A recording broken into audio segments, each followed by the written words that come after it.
Hello guys, welcome to option trading series. तो इस series में हम ऑप्शन ट्रेडिंग के बारे में पूरा डिटेल में देखने वाले। तो ये इस सीरीज का फर्स्ट एपिसोड है। इसमें हम डेरिवेटिव्स मार्केट में ऑप्शन ट्रेडिंग क्या होता है, कॉल ऑप्शन क्या होता है, पुट ऑप्शन क्या होता है, ये सारी चीज़ें बेसिक और डिटेल में देखने वाले।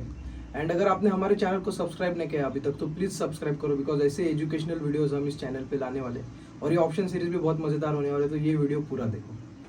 Welcome to derivatives market. तो डेरिवेटिव्स मार्केट में दो टाइप के डेरिवेटिव्स होते हैं, एक होते हैं ऑप्शन कॉन्ट्रैक्ट, दूसरे होते हैं फ्यूचर कॉन्ट्रैक्ट। तो इस सीरीज में हम अभी पहले ऑप्शन ट्रेडिंग के बारे में देख रहे हैं, तो हम ऑप्शन कॉन्ट्रैक्ट के बारे में देखने वाले। ऑप्शन कॉन्ट्रैक्ट क्या होते हैं बेसिकली। तो what is derivative market? Derivative market as they are called as security whose value is derived from another financial entity refer to an underlying asset. उसका मतलब ये है कि कौन सा भी एक underlying asset, for example Nifty, bank Nifty या फिर कोई भी स्टॉक, वो एक असेट है। उसका डिराइव फॉर्म जो होता है, उसका डिराइव फॉर्म में हमारे पास ऑप्शन ट्रेडिंग होता है, मतलब ऑप्शंस होते हैं, call option and put option. दो टाइप के ऑप्शंस होते हैं। तो हम अगर एग्जांपल ले तो जैसे कि दूध है, दूध का एग्जांपल लेते हैं, तो दूध से डिराइव क्या क्या होता है, दही, पनीर, ऐसी चीजें डिराइव होती है, तो वो उसका डिराइव फॉर्म है। तो वैसे ही हमारे फाइनेंशियल मार्केट में हमारे पास किसी भी अंडरलाइंग एसेट का एक डिराइव फॉर्म होता है, उसे हम ऑप्शन ट्रेडिंग बोलते हैं या फिर फ्यूचर ट्रेडिंग बोलते हैं। तो ऑप्शन ट्रेडिंग में रिस्क रिवॉर्ड बहुत ज्यादा होता है। फॉर एग्जाम्पल आपका अंडरलाइंग एसेट बढ़ गया, उसकी प्राइस बढ़ गई, तो ऑप्शन जो है वो भी ऑप्शन बढ़ने वाला है। फॉर एग्जांपल अगर आपको 1% की मूवमेंट अंडरलाइंग एसेट में मिल गई, तो हमारा ऑप्शन यहाँ पे 100% भी बढ़ सकता है। तो फिर रिस्क टू रिवॉर्ड रेशो है वो ऑप्शन ट्रेडिंग में सबसे ज्यादा है। इसके वजह से अगर इसका प्रॉपर नॉलेज नहीं है आपको, तो ये खतरनाक भी साबित हो सकता है। यहाँ पे रिस्क भी बहुत ज्यादा और अनलिमिटेड रिस्क भी हो सकती है। तो अभी देखते हैं कि ऑप्शंस क्या होते हैं। Options are contract which provide right to sell और buy specific quantity of fixed asset before expiry. तो हमारे पास राइट होता है किसी भी अंडरलाइंग एसेट को बाय या फिर सेल करने के लिए, तो वो हम ऑप्शन में ट्रेडिंग करके करते हैं, बट उससे एक एक्सपायरी होती है। फॉर एग्जांपल अगर हम निफ्टी के ऑप्शंस की बात करें, तो निफ्टी के ऑप्शंस हर वीकली थर्सडे को एक्सपायर होते हैं, मतलब एक वीक का कॉन्ट्रैक्ट रहता है। तो अगर उस एक वीक के कॉन्ट्रैक्ट में अगर आपने ऑप्शन बाय किया है, तो आपको वो ट्रेड एक्सपायर होने के पहले स्क्वायर ऑफ करना पड़ता है। मतलब अगर आपको लॉस होता है, प्रॉफिट होता है, उसके अंडर आप एक्सपायर होने से पहले आपको वो ट्रेड एग्जिट करना पड़ता है। अगर आपका ऑप्शन, आपकी डायरेक्शन गलत हो गई, तो फिर वो ऑप्शन जो है वो एक्सपायर होकर जीरो होता है और फिर आप लॉस में भी एंड अप कर सकते हो। तो प्रॉपरली अभी डिटेल में देखते हैं पहले कि ऑप्शंस मतलब क्यों डेवलप किए थे और उसमें ट्रेडिंग करना चाहिए, हेजिंग करना चाहिए, क्या करना चाहिए। तो ऑप्शंस बेसिकली हेजिंग के लिए डेवलप किए थे। मतलब हेजिंग मतलब क्या होता है, किसी भी ट्रेड या फिर किसी भी फाइनेंशियल मार्केट में आपको अगर आपकी पोजीशन को हेज करना है, मतलब सेफ गार्ड करना है, या फिर आपको एक लिमिटेड रिस्क लेना है, तो उसके आप हेजिंग के साथ ले सकते हो। फॉर एग्जांपल आपने अगर रिलायंस के 1 लाख के शेयर्स बाय किए और आपको ऐसा लग रहा है कि मार्केट में आने वाले दिनों में कुछ निगेटिव कारण के कारण डिप आ सकता है या फिर नीचे जा सकता है, तो आपके जो रिलायंस के शेयर है वो भी खतरे में रहते हैं। तो अगर उसको आपको हेज करना है, तो आपके पास रिलायंस के दो ऑप्शन होते हैं, एक कॉल ऑप्शन, दूसरा पुट ऑप्शन। तो कॉल ऑप्शन पुट ऑप्शन क्या होता है, हम आगे जाके देखने वाले हैं। पहले बस बेसिक में समझो कि अगर आपको हेज करना है, फॉर एग्जांपल आपने ऊपर साइड की बाय साइड की ट्रेड लिया है, रिलायंस में आपने पोजीशन बाय किए, शेयर्स बाय किए, आपको रिस्क कहाँ पे, नीचे की तरफ, मतलब मार्केट और रिलायंस अगर नीचे जाता है तो आपको रिस्क है। अगर आपको वो रिस्क को हेज करना है, मतलब लिमिटेड रखना है, तो आप ऑप्शन ट्रेडिंग में पुट ऑप्शन बाय कर सकते हो।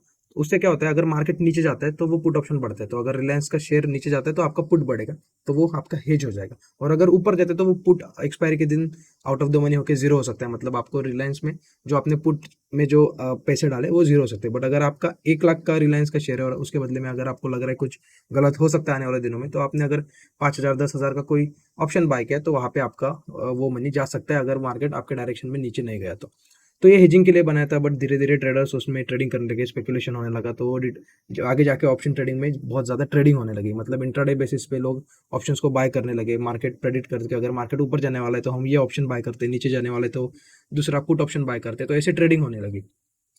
तो ऑप्शन ट्रेडिंग में दो टाइप के लोग होते हैं, एक होते हैं ऑप्शन बायर और एक होते हैं ऑप्शन सेलर। तो ऑप्शन बायर और ऑप्शन सेलर क्या होता है, ये अभी हम एक अच्छे एग्जांपल के साथ समझेंगे। तो थोड़ा सा डिटेल में देखो। तो option buyer and seller difference क्या होता है, आपको अभी स्क्रीन दिख रही होगी। तो यहाँ पे हम लेते हैं ऑप्शन बायर्स और ये ऑप्शन सेलर्स।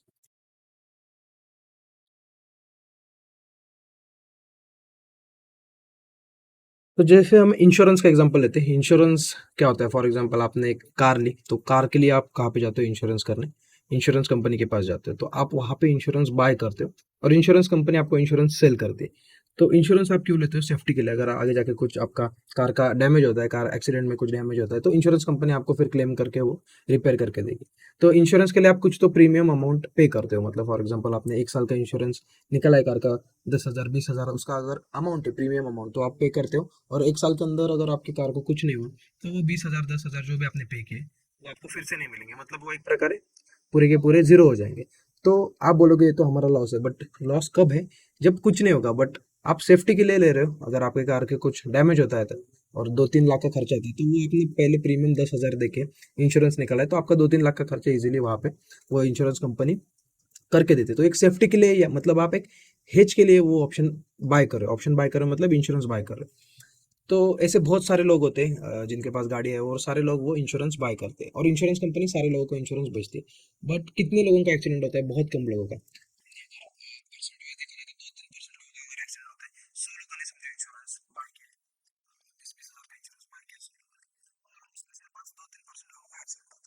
मतलब 2 या 3 कार का डैमेज होता है, तो कंपनी वो 2-3 लोगों को रिपेयर करके देगी। कहाँ से देगी? जो ये पूरा पैसा 100 लोगों में जो इंश्योरेंस का पैसा उन्हें मिला था, उसे पैसे उसे कंपनी फिर वो इंश्योरेंस क्लेम करके उनको रिपेयर करके देगी।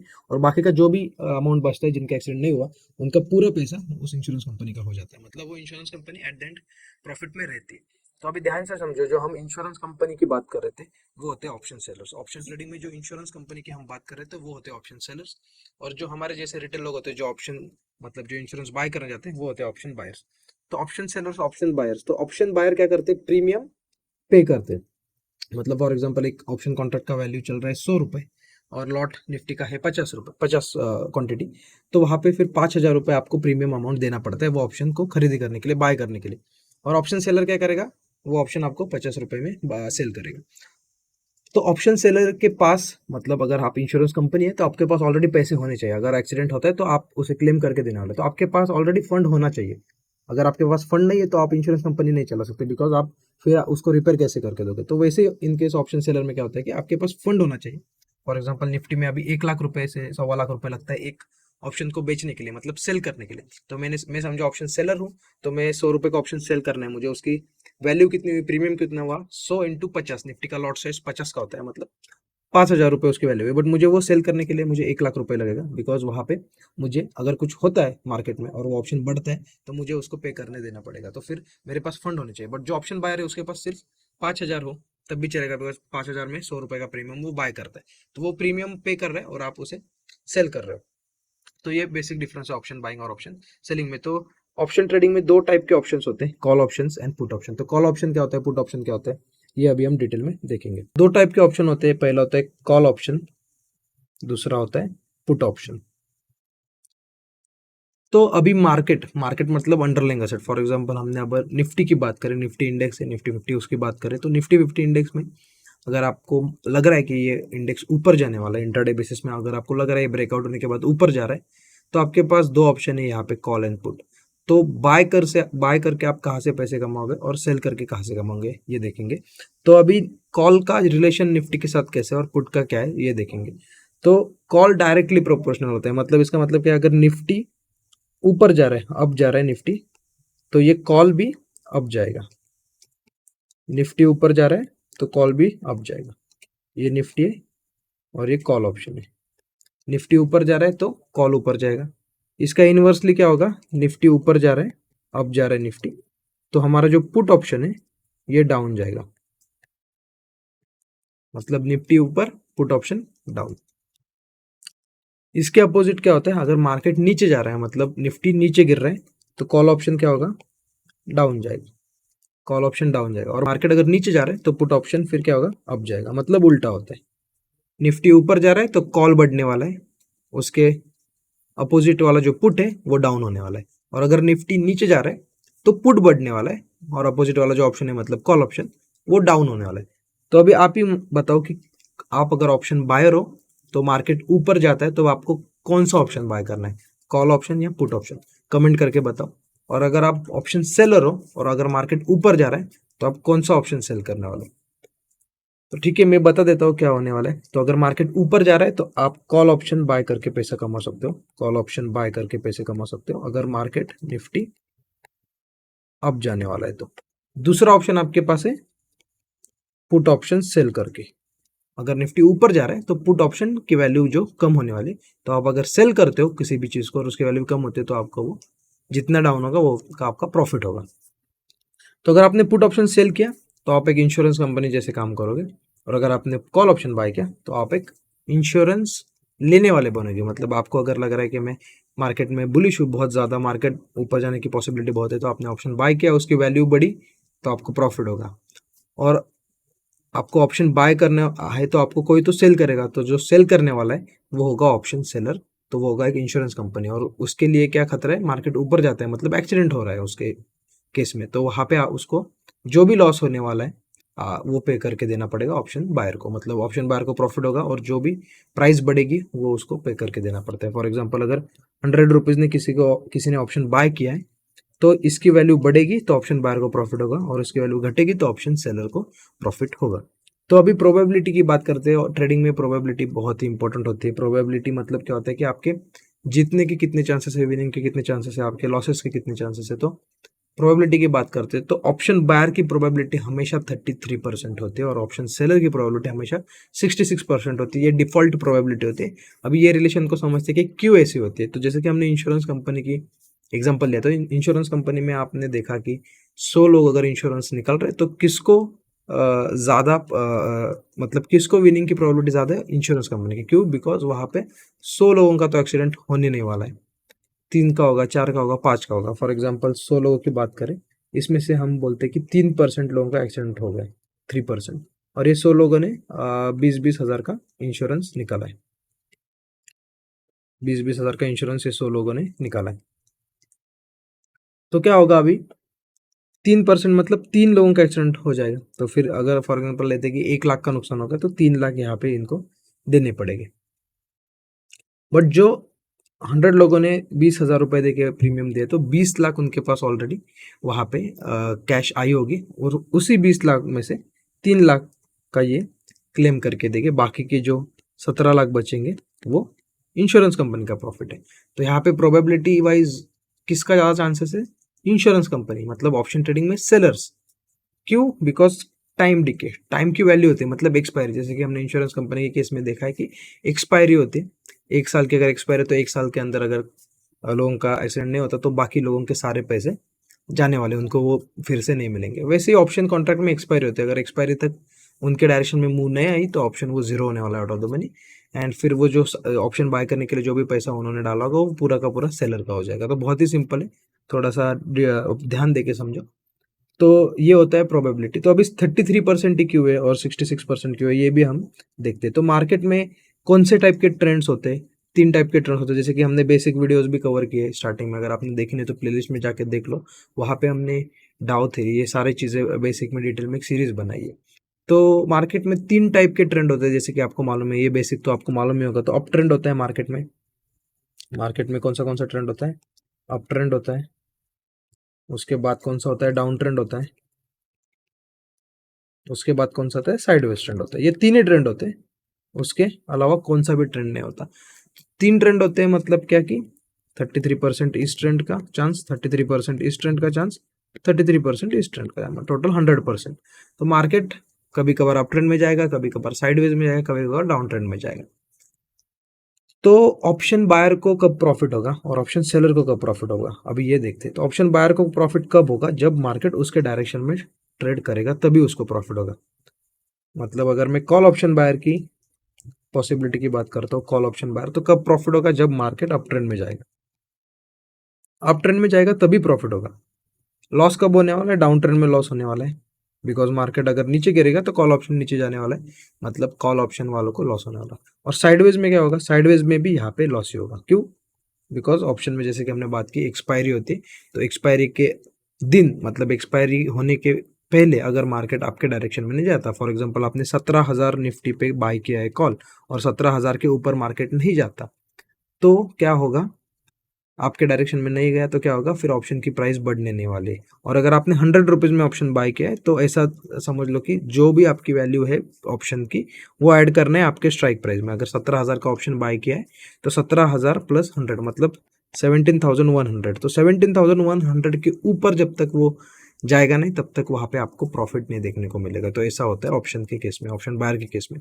और अगर साइडवेज रहता है मार्केट 17,000 से लेकर 17,100 तक साइडवेज रहता है, तो आपकी ऑप्शन की प्राइस बढ़ेगी नहीं एक्सपायरी के दिन, और वहाँ पे आपको फिर लॉसेस ही देना पड़ेगा। मतलब ऑप्शन बायर को सिर्फ एक ही केस में प्रॉफिट हो रहा है, जब मार्केट उसके डायरेक्शन में ट्रेंडिंग हो रहा है, तो अप ट्रेंड में कॉल बायर को प्रॉफिट हो रहा है, और दो केस में क्या हो रहा है, लॉस हो रहा है। तो यहाँ पे प्रोबेबिलिटी की बात करें तो अप ट्रेंड की 33%, तो इस केस में सिर्फ 33% चांसेस है कि ऑप्शन बायर प्रॉफिटेबल बने, और 33% डाउन ट्रेंड में लॉस होगा, यहाँ पे 33% साइडेज में लॉस।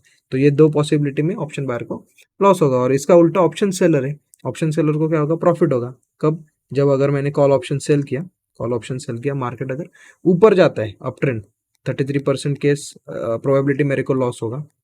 साइडवेज रहते तो क्या होगा, प्रॉफिट होगा, बिकॉज ऑप्शन बढ़ने नहीं वाला, कम होने वाला। अगर मैंने ऑप्शन सेल किया है तो मेरा प्रॉफिट होगा।